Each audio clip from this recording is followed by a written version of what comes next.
Another one is information power, right? Where are imbalances of information serving us well, or where is that power, again, often unrecognized use of power not serving us? If the goal is that the family makes good decisions together, how do we empower, for want of a better term, everybody to be contributing to those group decisions, to owning those decisions? Welcome to The Heart and Science of Wealth. This is a podcast that provides insightful interviews with family office and high net worth industry experts on how to create extraordinary financial and personal success. Powered by the High Net Worth Women Institute. Here's your host, Steffi Baker.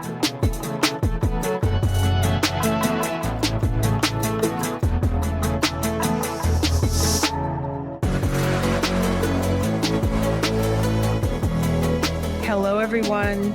Welcome to another edition of Heart and Science of Wealth. I'm Steffi Baker, your host, and today we have a very special edition. This is an hour of power.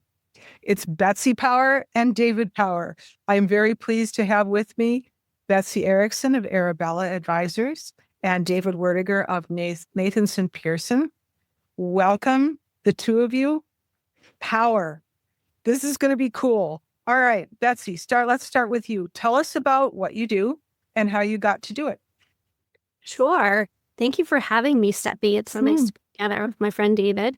So my name's Betsy Erickson, and I'm a managing director and co-leader of the family and individual practice at Arabella Advisors.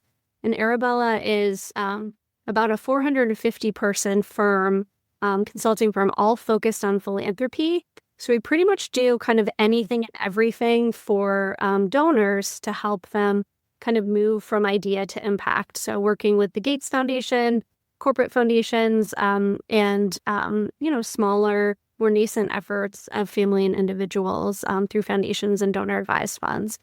So I get to co-lead with my colleague Joseph Brooks, a small and mighty team of family and individual experts that works with that client base. And it's a real joy to get to really deeply and personally know my clients and help them advance a lot of impact goals, but also family goals.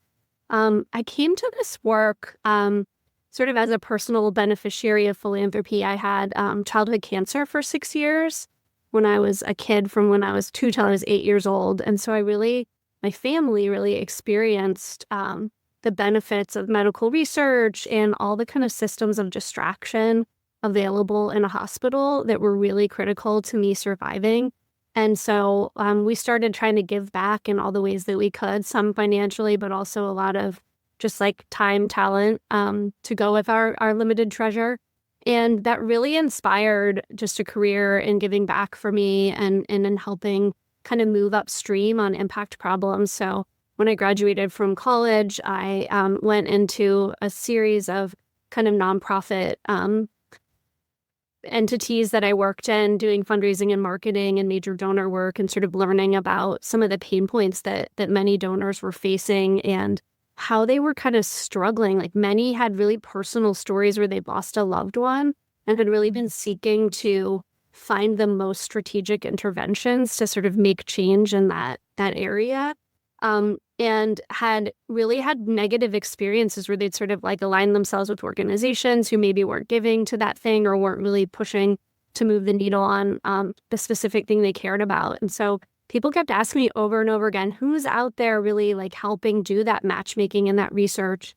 And I was kind of coming up short with answers. And then a friend introduced me to Arabella Advisors, which was 3 people at the time. And I was lucky enough to sort of come in 16 years ago and be part of the firm's really tremendous growth. Wow, what a story. I'm always fascinated to hear how people got into their line of work. And I think that's probably one of the most unique paths into this field I've ever heard. Well, feels very lucky on all fronts. Yeah. Wow. Thank you so much. David, what's your story? Well, David Werdiger from Melbourne, Australia, where it's tomorrow always. I came here via a circuitous route. So what I do, I'm a boutique family advisor. I help families make good decisions together. And I draw on my own background as a member of a family, second gen, who saw things up close, didn't join the family business, took my own route as a technology entrepreneur, got involved in nonprofits, and saw both in nonprofits and in families how governance is done well and the consequences if it's done badly. And became very passionate about good governance. And what's good governance? Well, it's the responsible use of power. And so my mission is to help families do it well. And I've turned that into what's now my third career as an advisor. And I speak about it and I write about it and I work closely with families about making good decisions. And how do you do that?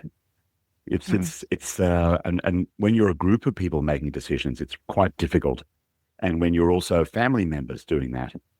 And so, Betsy and I, we connected through the Ultra High Net Worth Institute, and then we did this thing about Succession, the TV series, and that gave rise to a collaboration which led to where we are today, having published a journal article about power dynamics in families. Perfect. Let's dig in there. So give us a synopsis of the article and tell us how you two came to collaborate on this article. Okay. So we're both members of a group called the Ultra High Net Worth Institute. Right. We are a nonprofit think tank. The membership are advisors to wealthy families. And our mission is to improve the quality of advice that advisors give to families. So I guess in a way, we're sort of helping families through indirectly in that way. And so we're part of this network. And the trigger was there was some event being planned to talk about the TV show Succession. And I had written something about it. And Dennis Jaffe said, "Oh, David, I like that. Why don't you join us in this collaboration?" And that's a great Dennis Jaffe imitation. I wasn't even trying. I got to get much closer to the camera. I love Dennis. Yeah, that was like kind of, that was a couple years ago, 2 or 3 years ago that we did that webinar. And, the Institute was still in its early stages. And, as David said, it's about like helping advisors have the sort of strongest tools. And one of the things when we sort of stepped back as an institute and said, sort of, what are some of the key advisor skills and competencies that are needed in a really complex time when families are navigating lots of change and we see more generations alive than ever before. We see more polarization, particularly in the US, but I think worldwide than ever. So this sort of like new confluences of challenges, technology, all these sort of changes coming together at the same time. What are some really critical advisor skills that are more important than ever? And they did a series of sort of webinars on those. And so I'm chair of the philanthropy and social impact domain. We particularly see this showing up in philanthropy where often it's like the entry point for a family to experiment with some governance, right? Maybe you're saying like, we're not going to expose the kids to our wealth, or kids and grandkids, but let's invite them to be on the board of the family foundation or to have a donor advised fund balance that they can give from. So they enter it like in a way that's very informal and where there is a lot of imbalance and like lack of information often. So as a philanthropy practitioner, we often see these sort of bigger family, I don't call them problems, but lacking of governance structure or norms or roles and responsibilities or clarity around things that are part of generational transitions. We have to see them show up in philanthropy earlier. It might be like the time they're not just sitting around the kitchen table, sitting around kind of an informal board table together. And so for me, it was really important that the Institute bring together some experts to sort of talk about that. And so I was lucky enough to meet David when Dennis introduced him into the mix. And our other partner was Rebecca Meyer from Relative Solutions, which is a great, obviously they're a firm helping with a lot of family and wealth counseling. So they're sometimes like seeing some of these problems of lacking of governance structure. They're seeing some of those in later stages as they play out with some, hard consequences for families sometimes. So it was a really fun collaboration, and David and I enjoyed what we built there. Just kind of kept grooving with it. Yeah. Awesome. No, see, Betsy brought this cool thing to the family, not to the family, to our group, that identified 6 sources of power. And I looked at that and I said, oh, gee, what if we took sources of power across the top and people down the side? What would we put in the middle? And that was the seed of the idea. And when we think about power in families, you think about generational power, and Betsy's example of the rising gen get invited to the table to administer something philanthropy, and they sort of throw them a bone and say, try this. It's not going to move the needle. It's not too much risk. We'll give you a chance to, I don't know, prove yourself, whatever. What's happening in the room? And they have a power deficit. These people coming into this situation, but what is the nature of it, and how can we raise their power, and how can we make power dynamics not have negative connotations as they so much did in portrayed in Succession and other TV series and other pop culture scenarios. So following on from what we were talking about just before I hit record, I took away from something that Betsy said: power dynamics does not have to equal a power struggle. Right? So first, let's define power. What is power? And then what is power in a wealthy family? I remember my favorite definition of power, and this is actually very old school, is the ability to say no. Oh, good one. But I'm going to handball to Betsy, because we actually need to be thinking of power far more broadly. And I think that's one of the things we really want to convey here. Yeah, so the sort of diagram that we developed, based actually loosely off of a tool used in sort of writing and making sure we're cognizant of power in writing, was thinking about power again a little bit more expansively. So the ability to say no is independence, right? And family members bring varying levels of independence. I mean, they might be a child. They might not be able to say no or walk away. They might be really beholden to needing to stay connected to the wealth. There may be emotional dependence, right? There's all sorts of pieces there that make staying in a situation harder for others than some. We also see power showing up in who has power over culture and process. And that could be the consultant who's hosting the meeting. It could be the patriarch who's paying the consultant to host the meeting, or is the main point of contact for the bank or the family office. It could also be the matriarch who decides who's invited to, the holiday dinner, or who, has that sort of emotional power in the family. But we need to sort of understand in culture and process, who's owning the kind of emotional tenor of the group, and where is that helpful, or where might we need to reset, or in thinking about next gen engagement. I just facilitated a 3-day family retreat that was 8-year-olds to 80-year-olds. And it's, they're trying to build shared power. We need to change culture and process for that 8-year-old to want to show up, right? So we need to sort of balance that power for the family to meet its goal. Obviously, financial power is a big one in wealthy families, right? We have some people controlling the wealth creation and continued generation and stewardship of wealth. We have people controlling trusts and access to wealth. Again, that's in the question about like, is power bad? Not necessarily, right? Like, we're not going to give the 8-year-olds full, carte blanche to all the wealth. But we do want to be cognizant of like where financial power is serving our goals and where it might be challenging them. Another one is information power, right? Where are imbalances of information serving us well?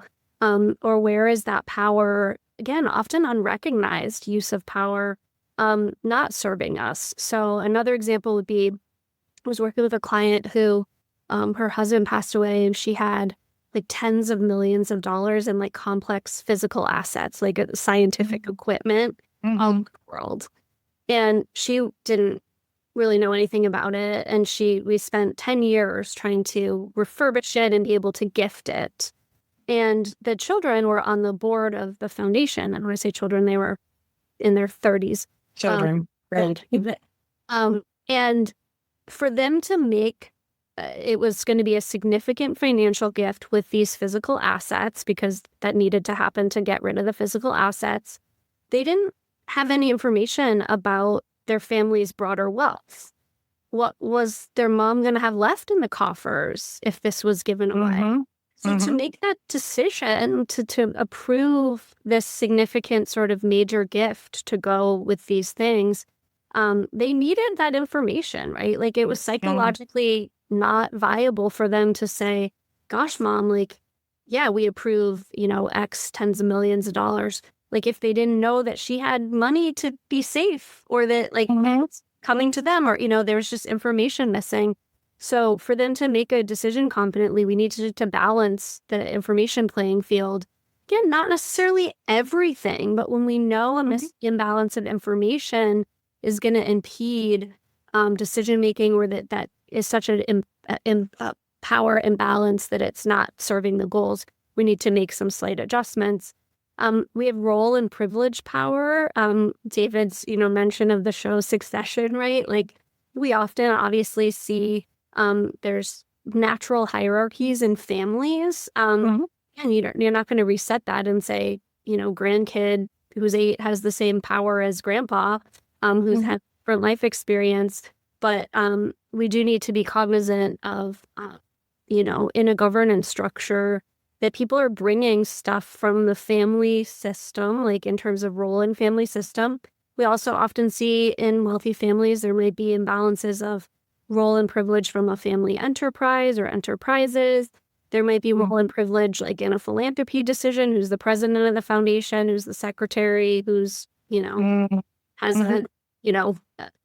not really a vote at the table. So considering this sort of role and privilege and how the complex mix of it from different areas of the family's ecosystem play into any given decision. And then expertise, right? So if we're asking people in a governance structure or on a particular decision to weigh in even casually, let alone to vote, but they might not have the expertise to do so, we need to, as advisors or as a family, really consider how do we give them the minimum viable level of expertise to feel able to confidently and competently make that decision. And if we don't, it's just putting them in an unfair position, which makes the sort of, again, like the psychological engagement that much harder. So it's this like broader sense of categories of power that I think can really enable families, but more importantly in this context, like advisors, to be more planful about setting up governance structures, but also in terms of preparing meetings or decisions, looking more comprehensively at power and power balances in a family can really drive, the family's outcomes. And again, power is not bad. We're not going to, again, like say everybody has the same level of power, but where it's that calibration of where is the current distribution of power serving us, where might be impeding, the efforts to get to a decision or get to family alignment or engagement or succession or something. This is so fascinating. So this brings up 3 things for me. 1, the TV show Dallas, both the original and the reboot. I think if we want to talk power struggles, there's a JR and Bobby and Jock and Miss Ellie. There is an interesting one. And they're shows me also the male female overlay of all of this. Oh, yeah. Yeah, which is a whole thing that we can dig into. And then the third question, and this, we can start with this here. When the two of you go into work with families, so you've described your 6 sources of power.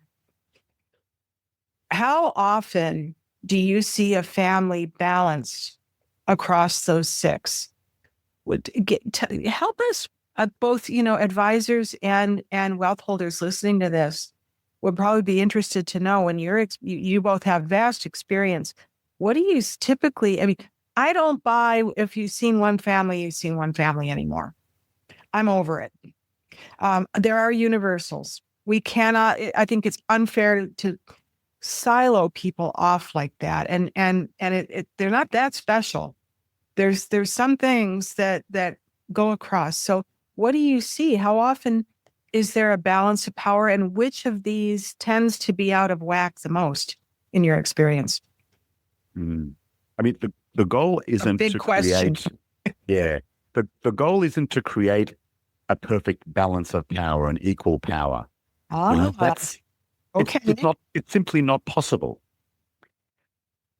But what you can do is identify these and become aware of them, and aware of, if the goal is that the family makes good decisions together, how do we empower, for want of a better term, everybody to be contributing to those group decisions, to owning those decisions?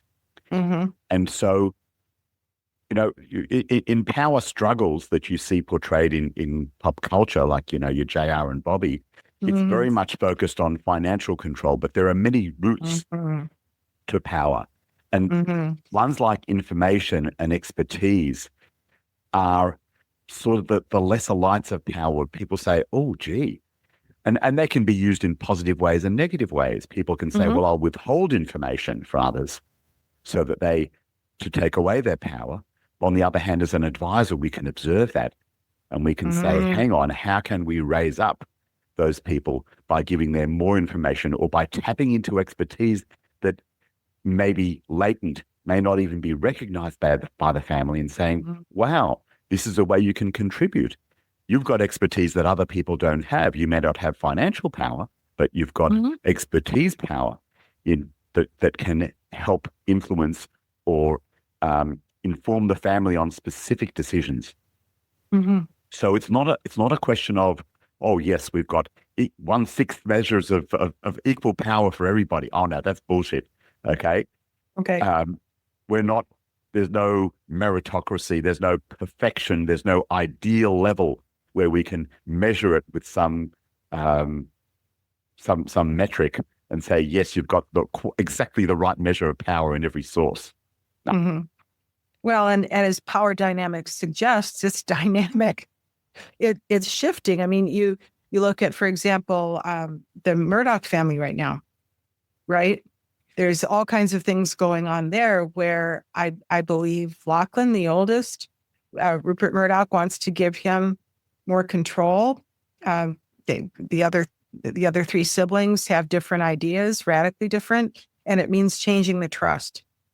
And I think sitting in Nevada. I think that's not going too well for him to be able, because I believe to change the trust, and Betsy, weigh in here if you know about this, it requires all of them to agree to be able to change it. And I don't think the other 3 siblings it's James, Elizabeth, and I forget the other one's name off the top of my head, but I don't think they're going to agree.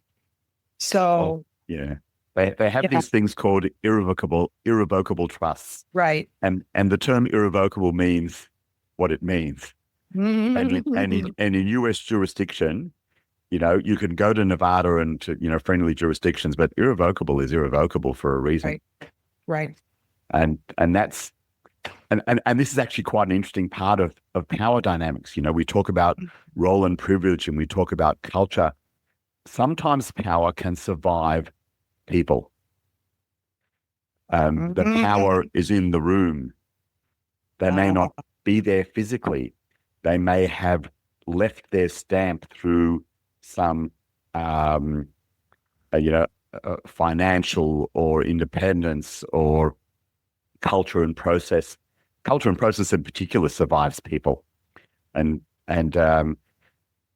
somebody can be in the room but no longer have a role. So the retired patriarch or matriarch, and one of their children may be the chair, but everybody just glances. You're okay with that, Dad? Yeah. Yeah. Betsy, can you tell us the story? And I know you both have clients that, you've got to be confidential. Tell us a story from your experience, or maybe something playing out in the public eye right now. There's also the Jimmy Buffett saga going on, where his widow is suing the wealth advisor. But tell us the story. I feel a need for a story right now. Tell us a good power story. Well, first I'll just say, to your point about like this sort of like, you've seen one family. Mm-hmm. I totally agree with the sentiment that like there just really truly are a lot of trends and patterns, and like that's why I'm still working at Arabella, is like the perch that I'm on. I can really talk to so many families, see so many families, and sort of connect those dots, and then work with like Ultra High Net Worth Institute and people like David who are seeing the same things, and we can sort of drive innovation that way. So I think there are a lot, again, particularly around this confluence of challenges that families are facing in this moment in time, where there are a lot of patterns that we should be observing and not kind of treating everybody as a unicorn. They all have their own flares, but like we can use tools like this or patterns like this, and then apply them to the right context. I'm in thinking of sort of stories from where I see this play out. It's often this kind of push and pull of power, where there are motivations and expressions of inclusion and equality that, hey, like, yeah, I want everybody on the board. And, I'm thinking of a client that I worked with years and years ago where, the couple really said, kids and spouses, everybody joined the board of the foundation, who were all going to get together. And so there was this total expression of inclusion and equality, but everybody came with different levels of power and patterns around power. We saw certainly gender power between the wealth creator and the spouse. We saw role privilege power between parents and children. We saw power imbalances between married-ins and part of the family.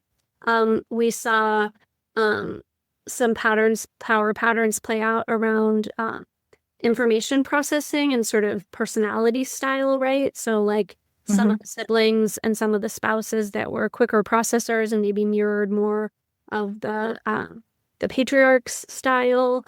There were sort of some imbalances there. So there were a whole lot of things where we had this kind of governance structure of equality and this perception of shared power.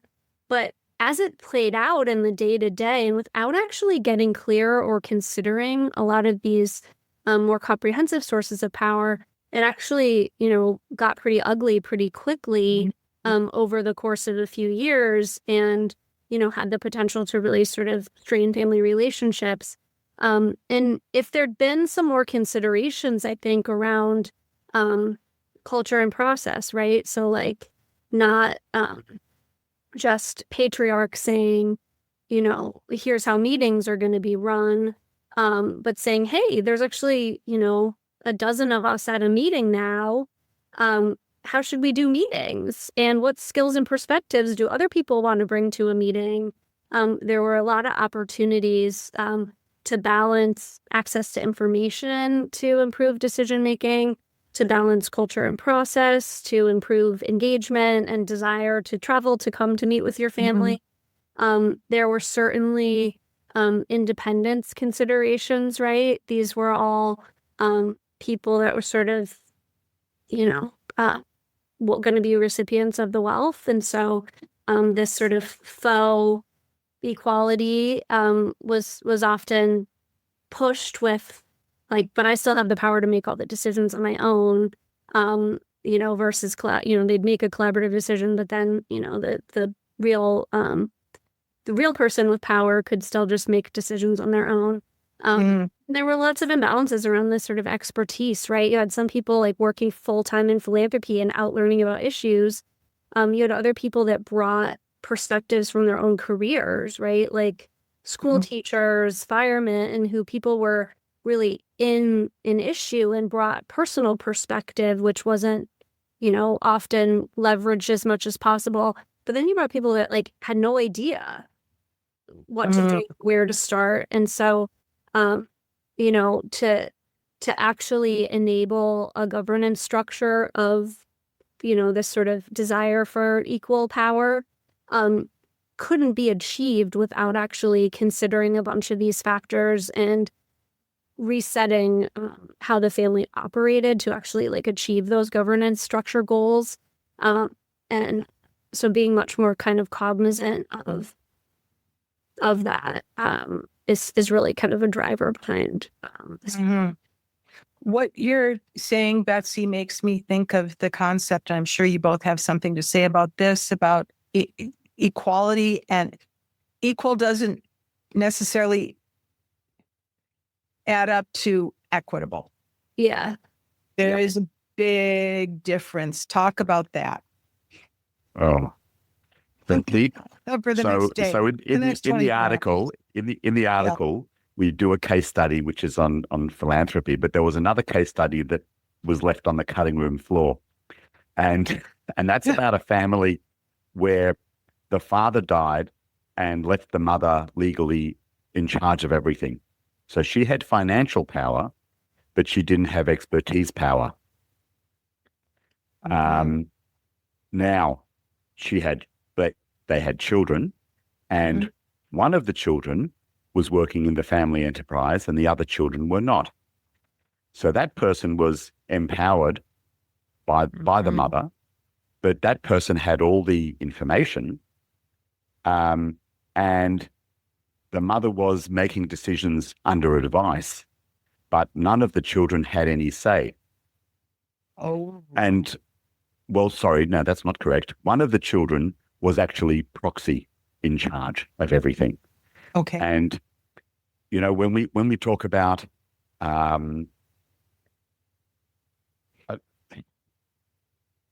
okay, sorry, I'll quickly diverge. There's three ways to resolve conflict: power, rights, and interests. Okay? So if you want to resolve a conflict and you have power, you can do it very easily. You can say no. Okay? Yep.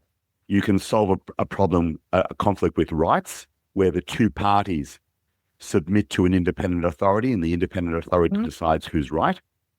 And then you can have interest-based, where we're getting into more sophisticated negotiation theory to get people together and find out what they really want and develop a solution that maximizes what everybody wants.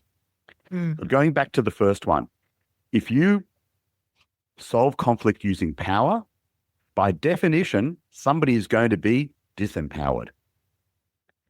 And nobody likes to be disempowered because it feels shit. And again, we talk about decisions, and I talk about families, not just about decisions, but about the decisions about the decisions. And Betsy was talking about that. What is our process for making decisions? And you want to have a situation where everybody feels that they've got a say, even if they don't have a say, but if they've got a voice. That they want to be heard and seen at the very least. Yeah. Yep.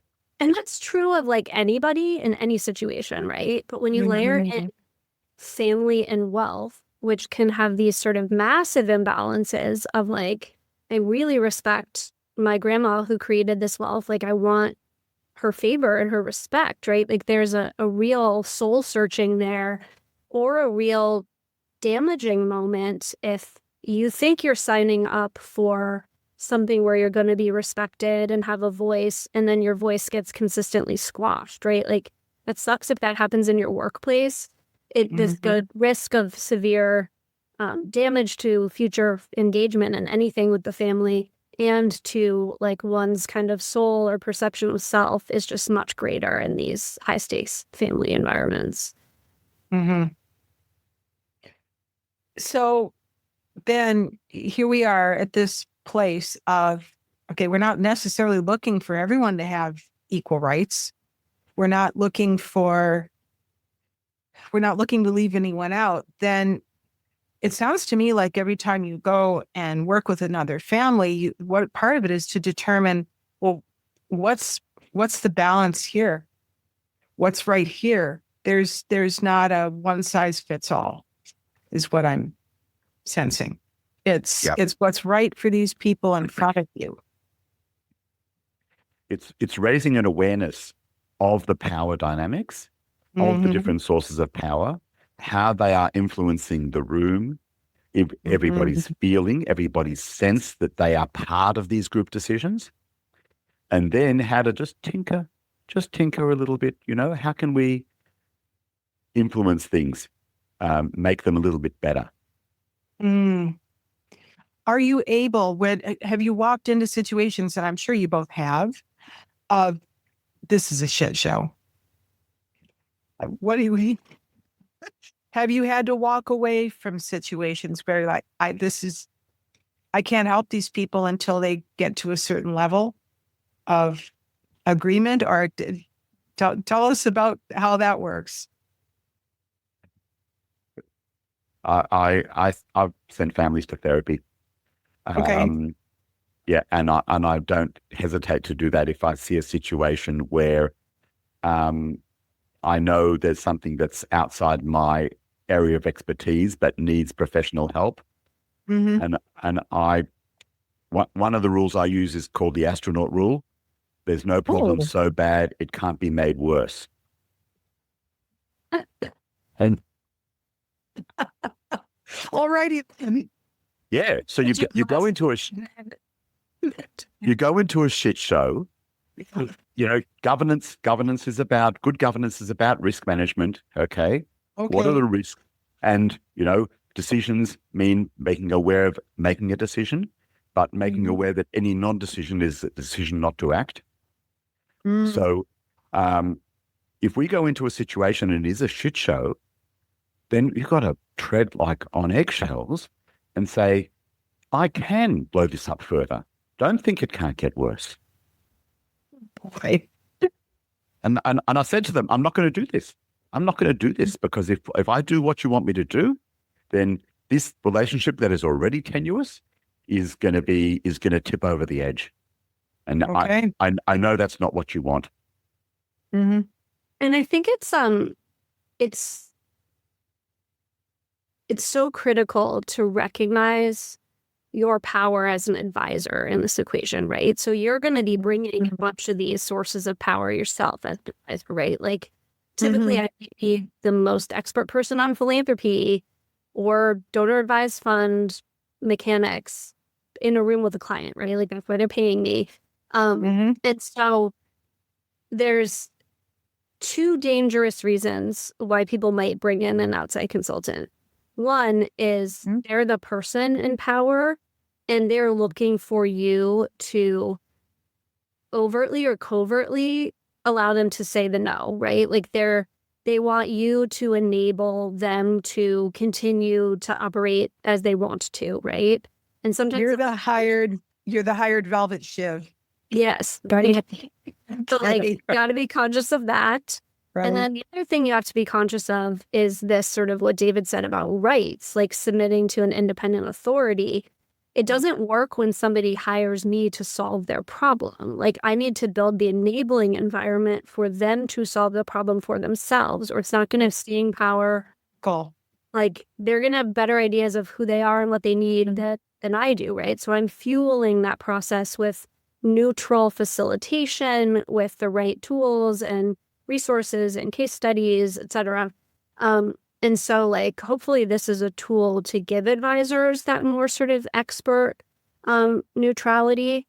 I definitely have been it's more happens now to me, like in business development processes where I'm talking to a family and I'm like, I don't know, like this seems like it might not work. And they might be in too dire straits and they might need therapy. So sometimes I refer people out. Sometimes I'm very clear to say there are philanthropy problems that can be solved in philanthropy. There are sometimes lighter family dynamics and governance issues that pop first in philanthropy, and they can be solved for in the context of philanthropy. Like if a family doesn't have a skill set to make collaborative decisions, and it requires some analysis of the sources of power, some skill building to make collaborative decisions, like we can do that in the context of philanthropy. If it's like a family problem that really needs to be solved for in the context of the family, then we need to call Rebecca at Relative Solutions. And so I'm pretty clear with that. If like I get a little sniff of something in the beginning, I'm very clear to kind of structure that into an engagement to say, we would do in the first, say, month or two together after we do a discovery process, I can better understand like where you're at and the nature of your problem. And that's additive because it will allow me to better match you to a referral provider, better meet, like I will have helped you with other advisors, like kind of diagnose what you're up against, and then you'd get the right tools or the right engagement to help you. Or like we can decide that we can sort of solve for it together. So I sort of build in a reflection moment together where I say, like, we'll part ways here and I'll refer you to somebody else, or we'll, sort of make an adjustment and decide kind of what kind of pathway you need forward and whether we can be the one to help you. What are the universals you two are seeing that make things get, like top couple of things? What universals do you observe in families you work with that on this side makes it work beautifully, that they can move forward together, and B, that they can't get it together? What are a couple of universals on each side of the fence? Communication. That's sort of like the foundation of the foundation. So teaching families communication skills and setting the rules of communication and learning or helping the family communicate with curiosity. Okay, that's communicating with listening. Don't jump to conclusions. What did you mean by that? Not, you bastard, how dare you, which is actually saying you were mean to me when we were little. Okay. Grow up. Grow up. Candy. Yeah. That's right. Exactly. Oh, you were always the favorite. Yeah. What do you know? So communication with curiosity, and that means setting rules around communication. So if you have that, you got the basis for what you work with. If you don't have that, then you're going to struggle. Okay. Good. Betsy, what's one from you? I think these are kind of go hand in hand. One is just learning, like a learning posture in all things that they do. And to me, that means they're hiring advisors that they want to learn from and not just direct. So I see, like in a multi-generational context, when there's that orientation, those are the families that evolve and thrive over time.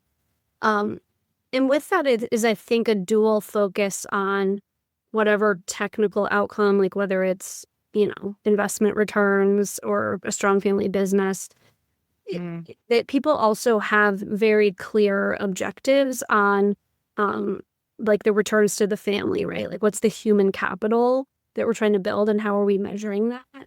And then like investing in the help to get that. So I'm sadly seeing way too many families that have really built huge advisor teams or single family offices or knitted together, all kinds of providers. And so they have this big system, but none of that's really in the system. It's really driven by these just technical objectives. And it becomes really hard. First of all, like it means that to sort of do some of this sources of power analysis, like the big source of power becomes the whole ecosystem around these people. And so it's a much bigger, intensive thing to push up against. So yeah, my hope is that with the Ultra High Net Worth Institute and sort of Wealth 3.0 from Jim Nelson and Dennis and Kristen, that more families are sort of seeing earlier and building towards a broader set of outcomes earlier. Okay. So when a family is looking to hire an advisor like one of you, what should they be looking for? And I'm asking to give people who are watching ideas, because I just heard a horror story about a family that hired someone who claimed to be all that. And we're going to this and we're going to that and we're going to A to Z, blah, blah, blah, your governance, your philanthropy, I'll do it all for you. And it was all talk.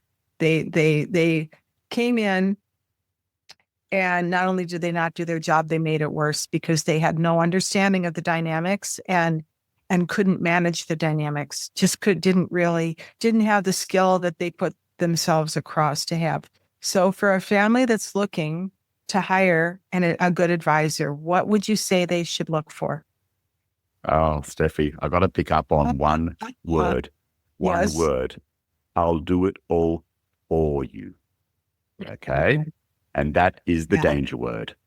Now, so one of the big takeouts from our work here is the power of the advisor. And Betsy was talking about that earlier. Yes.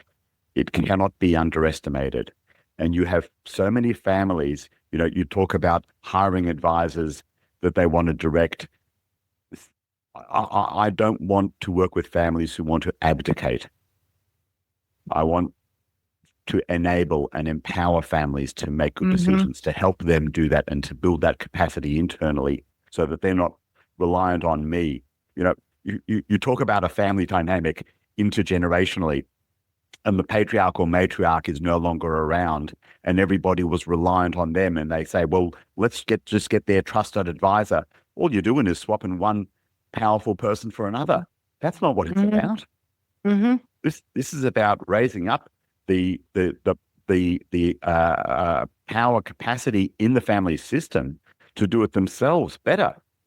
So I think that's one of the key things. The advisor should not be somebody who does anything for them, does it with them and empowers them to do it better. And what questions could a family that's interviewing an advisor be asking to tease out? Does this person really know what they're doing? Got any suggestions on that? I would say, what David just expressed is like a value and a perspective as a trusted advisor. So I think not just asking people for a reference or a case study or a scope of work, but asking them to really express their values and sort of their theory of change as an advisor and how they got to it. Because if you hear David talk, right, it's so fun. Like he throws out quotes and frameworks. And so you can tell there's decades of experience and a lifelong learner that you're speaking to. And probably the first person who would say, gosh, the more I learn, the more I don't know. Versus somebody coming to say, hey, I'll solve this for you and I can do all of those things, right? Good advisor will often say, I could do these pieces. I could help bring in this other person to do these pieces. But just sort of that humility, awareness, and ability to express the values and the journey and their perspective as an advisor. I think getting help sometimes, and not just calling your banker and saying who are 3 people you've worked with before, but sort of getting a trusted person to say what kinds of competencies are needed in an advisor to help me navigate this kind of thing. So not just what are the services, because everybody has services. It's actually competencies to pull a family, what you were saying, right? Where it was some governance work, that's a set of competencies that are needed. And I'll name that in philanthropy, what you're saying is a very common story because there is no like definition of what is a philanthropy advisor. There's no competency framework. There is no moral code. Mm-hmm. It's a sexy job. Everybody says they want to be a philanthropy advisor. It's much more fun than fundraising. And so in this like massive proliferation of philanthropy advisors, and I'm on Yes. listservs, and you'll see people that are like, hey, I'm a climate expert, and you see all the kinds of work they do, and they're building out, strategies in their area of expertise. Then they'll post something like, hey, this family I work with just asked me to redo their governance structure. Any ideas of like where I should start looking for how I do that? And you're like, no. You should not be looking for how to do that. You should be asking who you should refer that work to. Like, that's not a simple thing. And I think there's just not much like bad intent, I would hope. I think it's just a real underestimation of the competencies. Like, you can't just Google a couple governance structures and say, here's your structure, family. It's these competencies to analyze, build engagement, set the right enabling environment for collaborative decision making, like fueling that family process. And that's competencies and not services. That is, I think, a central takeaway. Everybody listening, do you get that? I wrote it down. That's what you're looking for.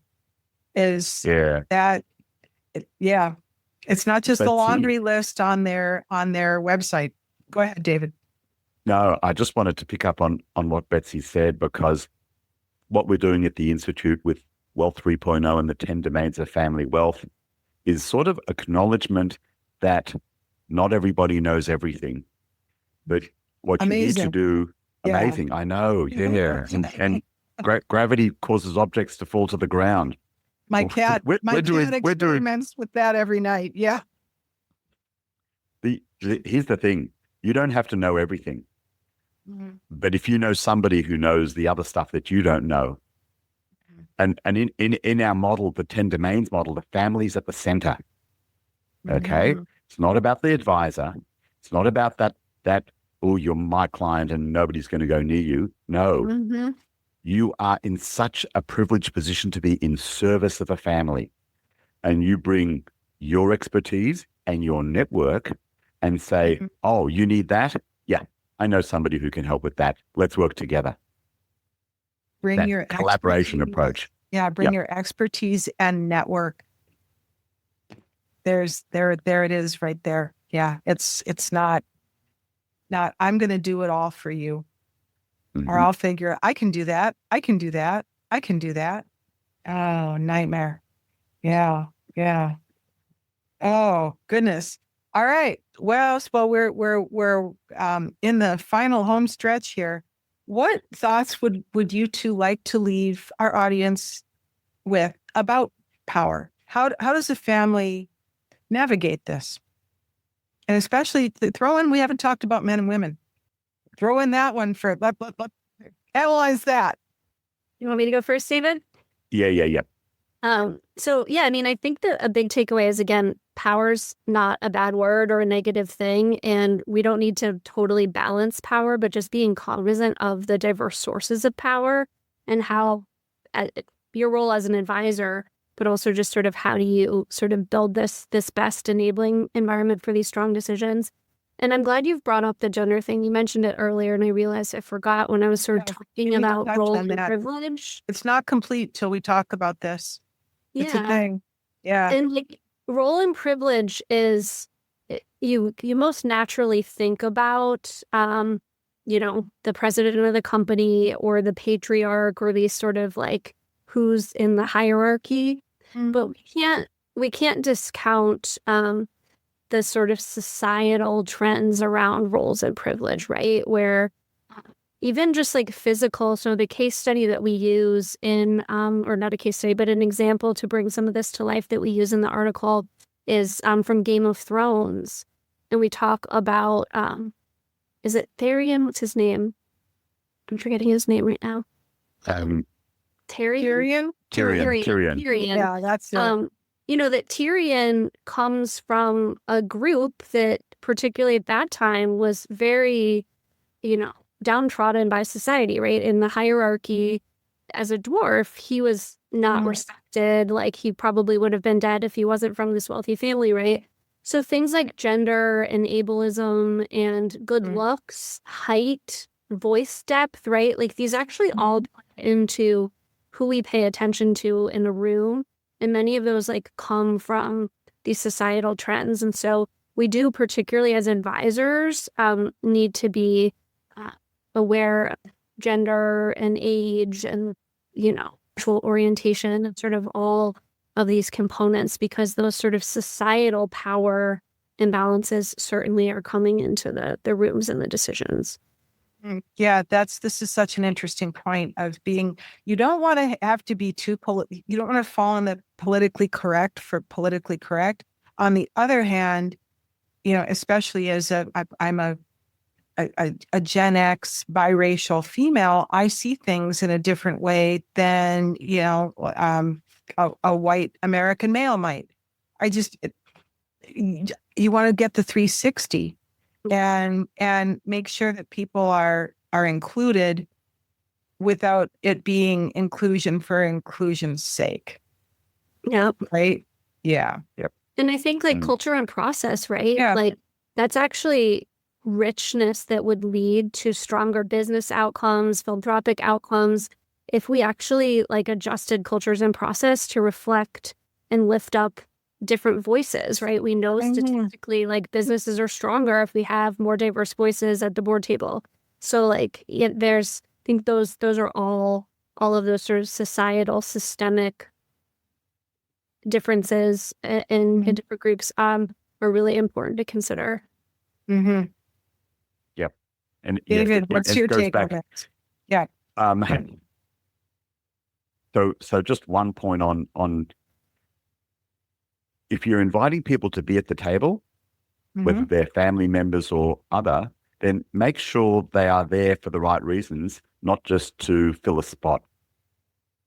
And I've been on boards where there's monoculture and groupthink, and you sort of just bring in a bit of diversity, not for, and it shakes up. People behave differently. Right? A bunch of guys, as soon as there's a woman in the room, they behave differently. Okay, the parents in the room, the parents not in the room, simply being there. So the big thing I want to take out about this is power dynamics are there. Okay, the only way we can manage them, the first step to managing them is being aware of them. Okay, and here's the thing: most for so many people, these are sitting in the subconscious. We don't have a conscious awareness of it. But once we start to help families become aware of it, then they can start to manage it. So that's really the first step, and that's the biggest takeaway for me, to say it's there, acknowledge it.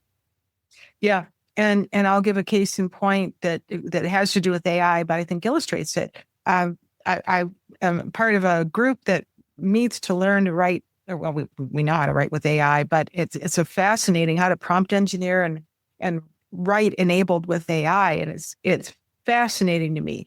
Anyway, someone was doing a demonstration of how this could work. Okay, give me 10 stories of 10 movies with the hero arc. AI, ChatGPT spit back 10 movies that all had male heroes. And I pointed it out. Nobody else noticed. Because I just tend to look, and I've lived overseas and I see things from so many different perspectives as to who I am.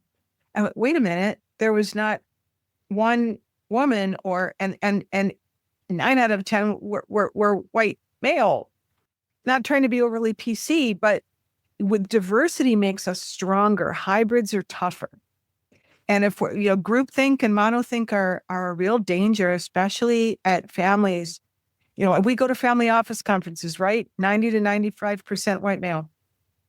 Yep. Hopefully there's no change. If you were to think about that, like as an advisor, so say you were observing a family, like I'm working with a family right now, interested in sort of adding impact investing. And I think it's like 2 women and 8 men. And there are also age differences. And so like, if I'm observing that might be a little bit of an imbalance, right? I would proactively, and we should all be doing this anyway, but like if I were to bring case studies or examples forward, I would make sure that as an advisor, I wasn't like exacerbating that inherent slightly like power dynamic of like, oh, more like, let's tell the white men stories about white men. I would be, proactively sort of analyzing that to say, let's shift the power subtly, even with these sort of case studies to be more reflective of the group. So like, those are just like simple things where when you kind of consider some of this stuff, you can make those, and it's a good area to practice. Like you don't need to go 0 to 100 in this power work. But as an advisor, there's like small experiments or changes you can run that can play. Yeah. And to wrap it up, I'd say, the idea is what we have all in common is we're all humans. Let's look to that first rather than, like we're all different colors of cars and models of cars. And let's look to what we have in common as human beings. And that even transcends, to me, that for me guides and informs how I look at things. I'm looking at the 360 view. And it's a little easier for me because, hey, I was born outside what was culturally normal in the United States in the 60s. So I have no choice. But, and it's not to, also, we don't want to put people down. They're coming from where they're coming from. And hey, human nature is, right? We resonate and gravitate towards what is familiar to us. So it's not about you're discriminating, you're doing this, you're not including. Anyway. People don't respond well to being told off. Yeah. I think we have a list of what people don't respond well to. Don't tell them what to do. Don't ignore them. Don't make them wrong or bad when they're trying to do their best. And they just may not have the cultural sensitivity. It's okay. You got to start somewhere. Yep. All right. Last word about power. Bring it home. Betsy, go. Sum it up. What do you want people to walk away with from this conversation? Just that more expansive view on power. And again, hopefully like destigmatizing the term power dynamics. It's not a dirty word, power. And I've learned a lot in this conversation. I realized how negative a connotation I unconsciously had about power. David. Spider-Man's uncle, but actually Winston Churchill and probably Voltaire. With great power comes great responsibility. And look at the concentration of power in the world today. Is that power being used well? Food for thought. All right. Last thing to wrap it up. If someone wants to reach out and talk to either of you, how would they do it? Betsy, how would they reach you? They can look for me on LinkedIn, Betsy Erickson at Arabella Advisors, or my email is just Betsy, BETSY @arabellaadvisors.com. I'd love to hear from anybody interested in talking more about power. Okay, great. And David? Yep. LinkedIn, David Werdiger, davidwerdiger.com, david@werdiger.com is my email. So pretty easy to find. Awesome. Thank you both for your time. This has been a real eye-opener. I thought I knew a lot about power. You have raised my definition, and I hope this has been interesting for everyone listening. Thank you, everyone. This has been The Heart and Science of Wealth. Join us next time. Thank you. Thanks. If you enjoyed listening to the podcast, please subscribe and rate it. To learn more about the High Net Worth Women Institute, please visit our website at www.highnetworthwomen.com. Thank you.